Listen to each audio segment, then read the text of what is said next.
Lude, sou mãe solteira. O que Deus tem pra mim? Quer saber? Então fica aqui comigo. Ei meninas, tudo bem? Boa tarde, eu sou Ludmila Calil, pra quem não me conhece ainda, e esses vídeos que eu faço para falar principalmente com mulheres solteiras. E o tema de hoje é: sou mãe solteira, o que Deus tem pra mim? Sempre a gente vai pra palavra de Deus, que é o melhor lugar onde o Senhor nos dá respostas firmes, concretas, onde a gente pode passar com segurança e sabendo que é a verdade para a nossa vida. E hoje eu quero falar da palavra que está em 1 Samuel, no capítulo 2. Eu quero falar sobre Ana. Ana é uma mulher muito importante na Bíblia, porque ela foi nada mais, nada menos que a mãe de um dos maiores profetas que aconteceram e que surgiu no Antigo Testamento. Esse profeta foi tão importante que ele foi responsável por ungir o rei Davi, o rei mais importante da história. Esse rei, ele veio da linhagem de Jesus. Jesus veio da linhagem de Davi, né? Ele foi chamado como filho de Davi, né? Ana foi mãe do profeta Samuel. E você que é mãe, assim como eu, sabe os grandes desafios que é poder não só gerar um filho, né? Eu falo sempre assim, que gerar o filho, ter o filho é a parte mais fácil, é a parte mais tranquila que tem. Nossa, mesmo sendo tão desafiadora. Mas criar um filho para ser a imagem e semelhança do Senhor, para ter princípios e valores, esse é o grande desafio, ainda mais na sociedade que a gente vive. E Ana, ela não podia ter filhos. Ela pediu a Deus um filho. E quando ela ganhou o presente que se chamou Samuel, ela devolveu a Deus. Pois é, ela entregou o filho dela para poder servir ao Senhor e ela via ele uma vez por ano. Foi um grande desafio essa maternidade, mas ela foi mãe. E a vida dessa mãe chamada Ana foi uma vida muito complicada, vamos se dizer.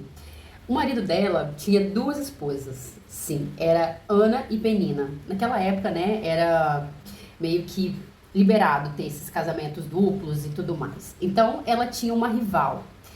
Essa mulher, ela tinha muitos filhos, ela dava muitos filhos pro esposo de Ana. Essa mulher era Penina.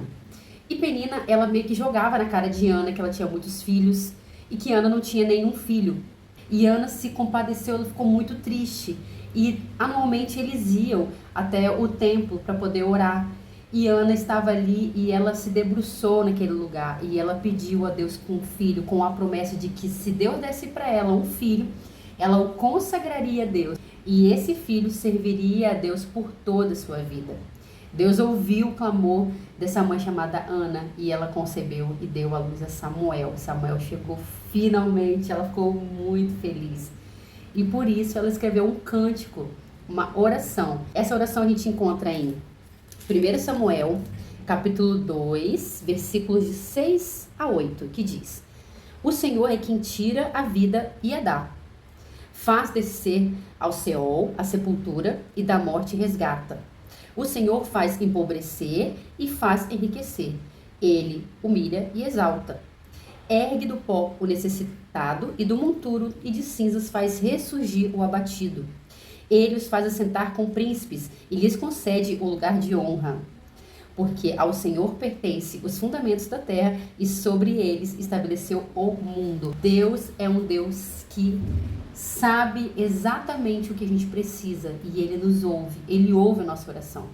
Então, para você, mãe, que é solteira, que tá assim, meu Deus, o que eu vou fazer? Eu tô com um filho para criar, eu tenho filhos agora e estou com essa situação. O que eu posso fazer para ser uma mãe melhor? Você precisa criar os seus filhos no caminho do Senhor. A única tarefa que uma mãe nunca pode deixar de fazer com o seu filho é ensinar a eles o caminho do Senhor. Tudo mais dá para terceirizar. Eu quero ter uma babá, por exemplo, eu trabalho muito, eu quero ter uma babá porque eu quero que meu filho se alimente melhor, eu trabalho fora, tá tudo bem. Olha, Lud, eu sou mãe solteira e eu não quero me casar, eu quero me manter ali com meus filhos, quero cuidar deles, tudo bem. Eu quero me casar, sou solteira, mas eu quero me casar, eu tenho esse direito, gostaria, tudo bem. Mas nunca abra mão de colocar os seus filhos para andar no caminho do Senhor. Isso é inegociável. Essa mãe fez o certo. E não foi a quantidade de filhos que ela teve, mas foi a qualidade de ensinar um dos maiores profetas, aquele que ungiu uma pessoa tão importante, que foi um rei, e na qual Jesus viria dessa linhagem. Então, ela cumpriu a principal missão dela, que foi ensinar seu filho, os seus filhos, que depois ela teve mais, o caminho do Senhor. Ela foi uma mãe de sucesso. Seja você também uma mãe de sucesso e ensine os seus filhos a caminhar no melhor caminho e deixar esse legado aí para toda a sua geração, tá bom? Um beijo, feliz Dia das Mães e Deus abençoe a todas nós. Tchau, tchau.